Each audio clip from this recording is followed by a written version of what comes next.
आता जवळजवळ 10-12 वर्ष झाले. हे कशी जाग आली तर मला माहित नाही. अचानक झोपेतून जागा झाल्यासारखं. तुमच्यासारख्या पक्षाने पार्ट्यांच्या धोतामध्ये वाटेल ते बोलायचं आणि वाटेल ते वागायचं असं नाहीये.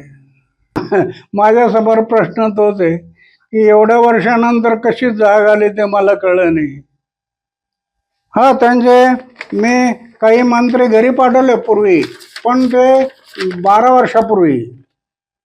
12 वर्षानंतर आता जाग आली. एक तप गेलं झोपेचं आणि 12 वर्षानंतर बोलायला लागला. हे शरद पवारांचा नातलग का ना, पद्मासिंह पाटील. तर त्याला मी ज्यावेळेला त्यांचे पुरावे काढले